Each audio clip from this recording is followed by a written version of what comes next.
Quieren quitar los topes de tasas. El fujimorismo planea hacerle el favorcito al sector en el que opera uno de sus principales aportantes de campaña del pasado. ¿Qué más hay en el borrador del pedido de facultades? Un polémico juez congeló la venta del comercio, los vínculos que tuvo el ministro de Salud con una cuestionada empresa china. Denuncian por presunto pegalón a un diputado de JP. Silvana Robles en el ojo de la tormenta otra vez. Y otra vez una avioneta se cae en Nazca y deja 13 muertos. Cosito Ollanta ya está en libertad. Y todo sobre el lío migratorio que se armó en Ceuta, España. Empieza la contra.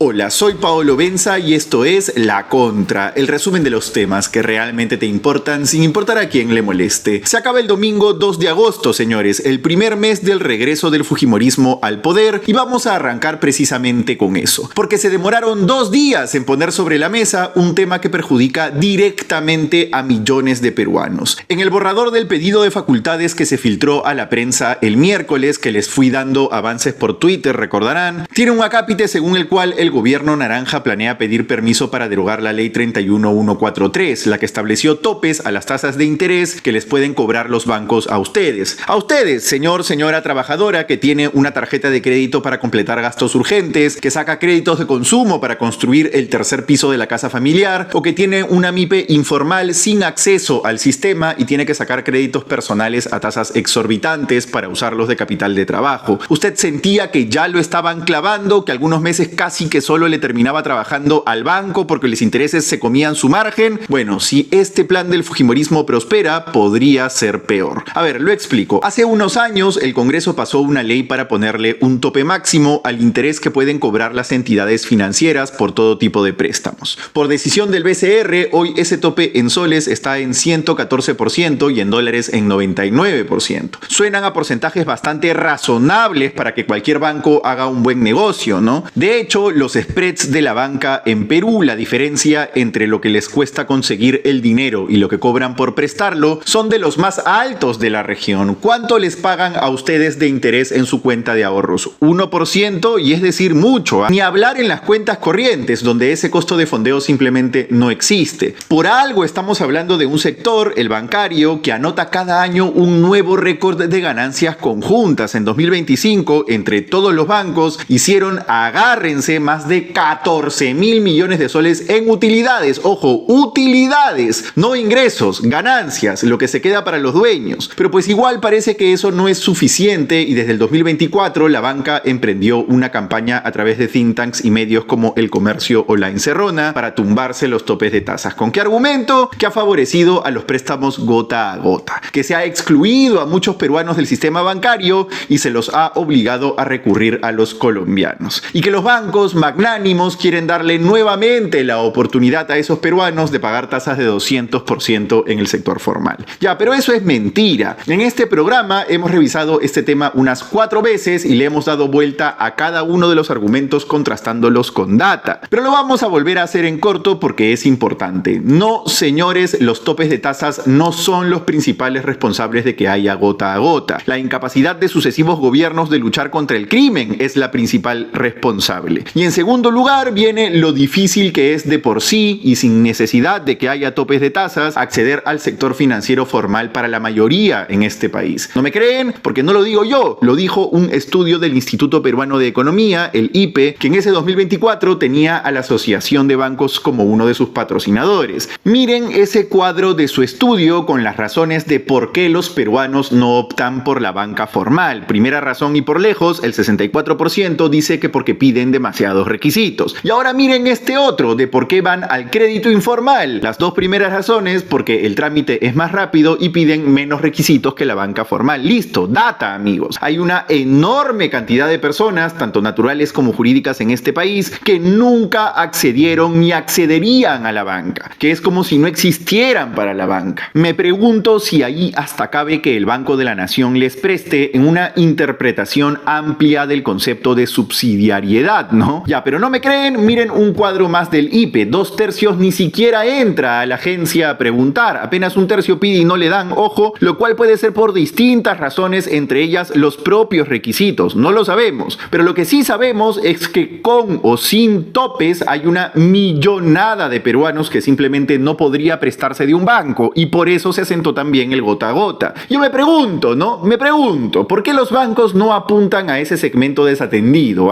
Ahí tendrían un canchón para crecer su mercado, ¿no? Bueno, la respuesta es porque nada los presiona. Y nada los presiona porque el sector bancario funciona como un oligopolio, donde 4 empresas se reparten el 83% de la torta. Y no es como en las telecomunicaciones, donde se nota que un oligopolio competitivo de 4 actores genera planes más baratos y con más prestaciones. No, en el sistema bancario sí opera un oligopolio como fallo de mercado, tasas presionadas hacia arriba para que cada banco explote tranquilo su parcela asegurada. Porque señores, acá siempre los amigos de los bancos sacan el siguiente argumento. La tasa de interés la define el riesgo del préstamo, no le puedes poner un tope porque excluyes a los clientes de alto riesgo. Y no señores, una parte de la tasa la pone el riesgo, pero en un mercado que funciona como un oligopolio, otra buena parte de esa tasa la pone la falta de competencia. Repito, tenemos spreads de ensueño para cualquier banquero a comparación de otros países de la región. El banco de crédito, si sigue al ritmo que va, se prepara este año para superar los 7.500 millones de soles en utilidades, mucho más que los 6.500 millones que hicieron en 2025, solo el BCP. Sí, esa es la cifra que se proyectan llevar los dueños, 7.500 palos, que por cierto vale la pena resaltar aquí que algunos de esos dueños son parte de la familia Romero, de Dionisio Romero Paoletti, el empresario que confesó haber sacado 3.6 millones de dólares de su banco en secreto para meterlos a la campaña de Keiko Fujimori en el pasado. Digo, son datos que hay que mencionar, ¿no? De interés público y mucho más si hoy el fujimorismo piensa dar una ley que beneficia a la banca, quitar los topes de tasas. Porque por cierto, el otro argumento que dan los amigos de los bancos es que en Perú no se le puede prestar al informal porque no hay información certera sobre sus flujos. ¿Ah, no? ¿Están seguros? Porque es verdad que la gente no logra sacar créditos en la banca, pero sí logra abrirse un Yape, la billetera digital de los Romero. Y con Yape tú tienes información sistematizada de los flujos de todititos los informales, ¿ah? Pero Paolo, la tasa igual tiene que ser alta porque en Perú nadie paga, todos son morosos. ¿Ah, sí? Que levante la mano quien se atreve a decir que la morosidad del BCP estos años ha sido muy alta. Ya, señores, yo pienso igual que muchos de ustedes en eso de que los topes de precio normalmente tienen malos resultados. Hay N cantidad de ejemplos, pero el postulado que no admite matices se convierte en dogma. Y el costo de sacar préstamos no es lo mismo que el costo de un tarro de leche. Las sociedades estructuran toda su microeconomía sobre el crédito. No hay forma de que un país salga adelante con crédito caro. El crédito barato es una de las grandes explicaciones de la prosperidad de las naciones. Que los empresarios se hagan ricos, bienvenidos, eso es un síntoma de prosperidad general, salvo cuando lo hacen a costa de la prosperidad del resto. Que el crédito sea tan caro en el Perú es como una cadena que lo mantiene pobre, porque amarra la generación de riqueza de los demás empresarios, los pequeños empresarios, su gran tejido empresarial. Sí, yo también creo que el remedio para este problema es abrir el mercado a la competencia. La SBS está chambeando en un buen proyecto de finanzas abiertas para eso, por ejemplo. El BCR tiene sus propios planes también, pero hasta que eso no se haya consolidado, hasta que no veamos en la banca lo que vemos en las telecomunicaciones, los topes de tasas, que son aquí el doble que en Chile, ojo, sirven para encauzar la poca competencia que hay hoy. Chile, el país más capitalista de la región, repito, tiene topes de tasas. Nueva York, la meca del capitalismo global, tiene topes de tasas. La gente de a pie también tiene topes de tasas en Perú, por si no lo sabían. Que por Dios, si el fujimorismo quita los topes a la banca, vamos a tener el estúpido escenario en que si yo le quiero prestar plata a mi primo, yo sí tendría un tope a cuánto le puedo cobrar, pero el BCP de los Romero no. Es que no tiene sentido. ¿Se dan cuenta? Y aquí los amigos de los bancos volverán seguro a recordar que el Banco Central dice que han quedado excluidas miles de personas y que por eso hay que quitar los topes. Y yo les responderé lo que ya les dije antes, data en mano, data que el BCR dejó de publicar pero que es fácil de verificar. Varias veces más personas pagan hoy tasas más bajas en el sistema formal gracias a los topes que las que presuntamente quedaron excluidas según las propias estimaciones del BCR. En fin, ahí cierro el tema que ya me extendí mucho, disculparán, pero es la batalla editorial de este podcast desde que arrancó. Y para que no se pongan en plan solo criticas, noticias, pues el borrador del pedido de facultades del gobierno tiene un capítulo de flexibilización laboral que podría ser interesante dependiendo de cómo se aterrice. Hay un espectro feliz de medidas que no son quitar derechos, sino dinamizar el mercado para que la mayoría del país también pueda gozar de esos derechos.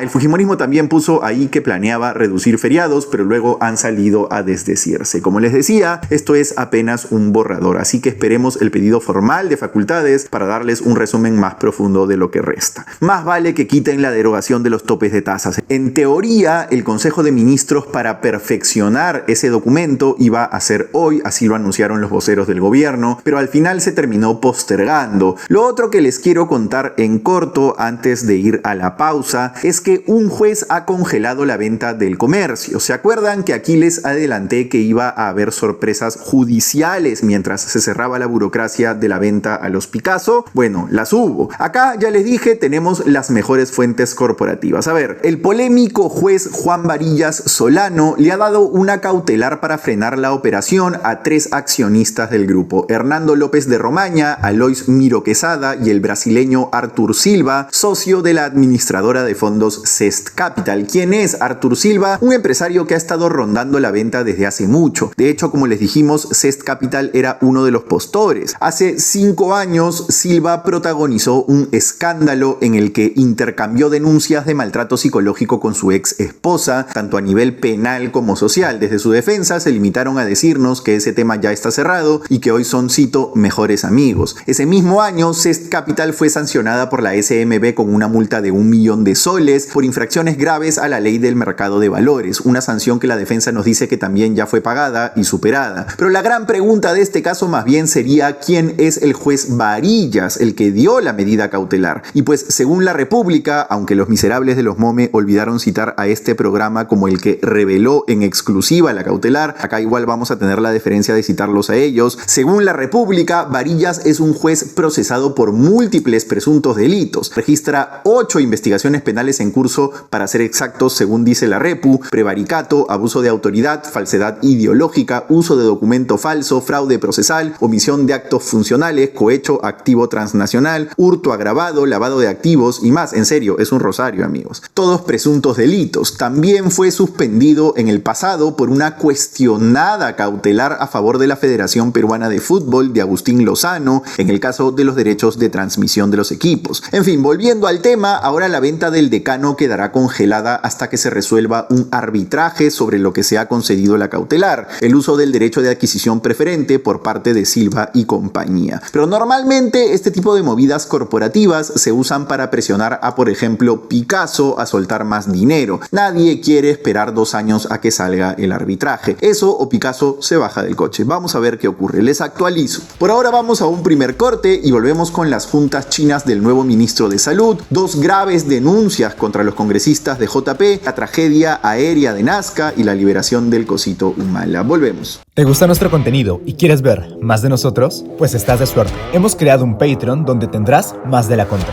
Al suscribirte, conseguirás los mejores beneficios, así como acceso a contenido exclusivo. Pero sobre todo, apoyarás a este proyecto. Encuentra el link de nuestro Patreon en la descripción de este video, para seguir hablando de los temas más impactantes de los que nadie habla, y sin importar a quién le moleste. Regresamos con la contra, el resumen de los temas que realmente te importan sin importar a quién le moleste. Y ya sabes, la mejor forma de sostener este espacio de periodismo libre es con nuestras membresías de YouTube. Te pasaremos completos nuestros documentos exclusivos, tendrás contenido adelantado y stickers. Solo tienes que cliquear en el botón unirse aquí abajo. Apoya el periodismo independiente. Titulares. 1. ¿El nuevo ministro de Salud se codea con los chinos? ¿Será acaso el contrapeso del canciller Spa, que es la ficha de los gringos en el gabinete? El portal Gato Encerrado difundió este dato que acá hemos podido verificar. Luis Dyer estuvo junto a 4 empresarios chinos en el despacho del entonces viceministro de MIPE e Industria en enero de este año. Y no fue una coincidencia cualquiera. ¿Quién era el viceministro? Juan Carlos Requejo, quien hoy es además ministro de la Producción. ¿Y quiénes eran los empresarios? Representantes de la China Acero Lima Shenlong. ¿Les suena? La prensa les puso el ojo ojo porque empezaron a construir una planta enorme en el desierto de Chilca sin estudio de impacto ambiental. La obra se paralizó a fines del 2025. Bueno, en la reunión de enero, Dyer registró su visita a título personal, pero la hora coincide tal cual con la de los chinos.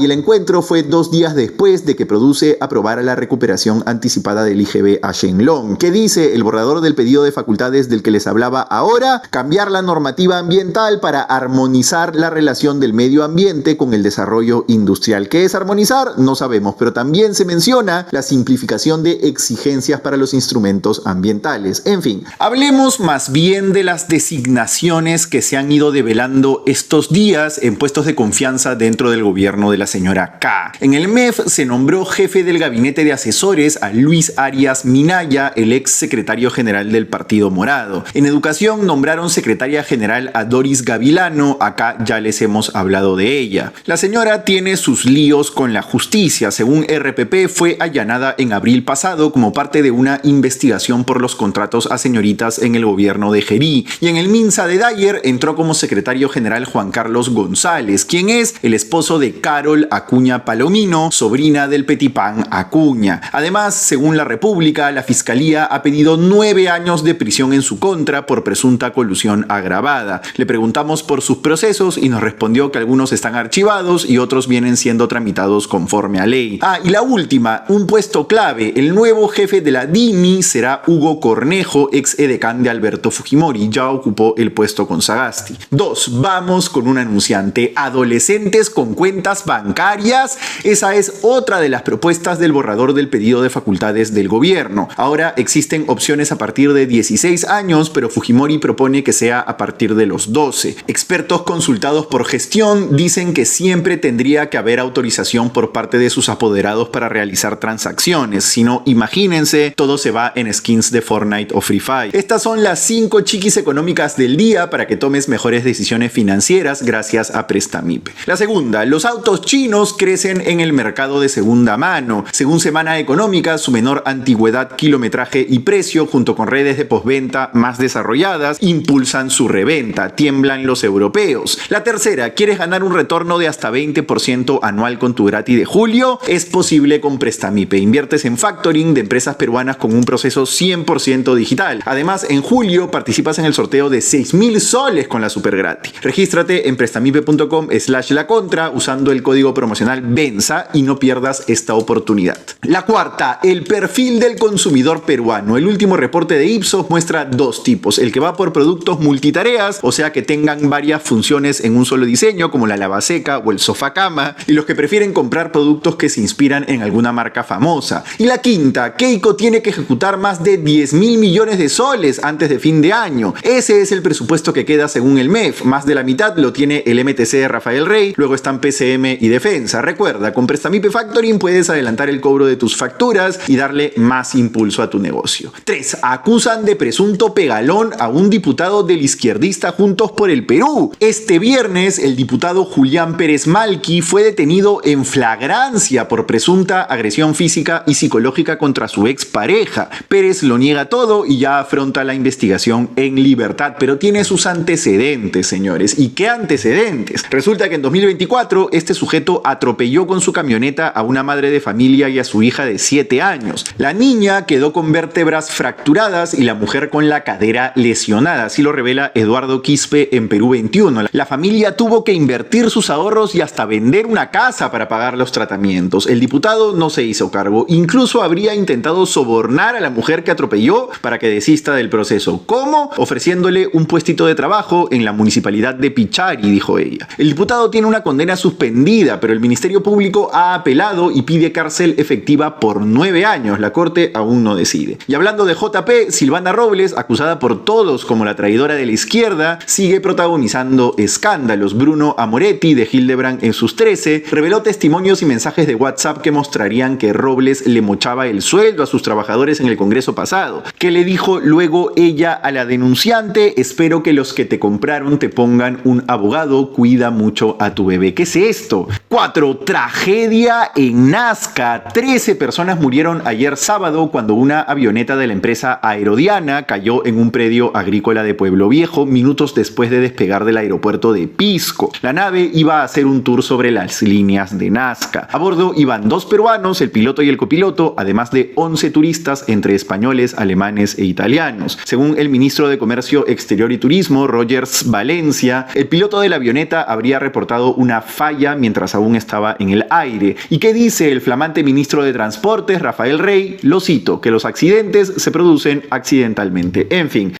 Bueno, los accidentes se producen accidentalmente, ¿no? Señores, no tomen esas avionetas en Nazca, son un peligro. Y 5, una chiqui. El viernes, el Tribunal Constitucional declaró fundado un habeas corpus a favor del expresidente Ollanta Humala, lo que terminó en su liberación. El cosito ya está fuera de prisión. ¿Cuáles fueron los argumentos del TC? En simple, otro cagadón del equipo Lavallato, con Batman Vela y Domingo Robin. El TC dijo que el delito por el que procesaron a Humala, lavado de activos en la modalidad de conversión, en realidad fue un intento de forzar la figura para lo que en verdad sería lavado de activos en la modalidad de receptación, y eso no era delito cuando se cometieron los hechos en 2006 y 2011, ¿se entiende? Lo mismo que con Keiko, pues no se ha dicho que Cosito ni que Fujimori no hayan recibido el dinero de empresarios brasileños y políticos venezolanos en el caso de Humala, sino que eso no estaba tipificado como delito cuando ocurrió. Por ahora vamos a un último corte y regresamos con la crisis que se desató en España por la entrada de miles de migrantes marroquíes. Volvemos. Espera. ¿Quieres apoyar este proyecto y aún no sabes cómo? En La Contra investigamos, revelamos y contamos lo que otros medios prefieren callar. Y hoy puedes apoyar este trabajo uniéndote como miembro del canal desde 8 soles. En nuestros 3 niveles podrás disfrutar de varios beneficios, desde acceso anticipado a contenido del canal y a investigaciones exclusivas, hasta reuniones con la comunidad. Apóyanos a seguir dándote el mejor contenido y únete a La Contra.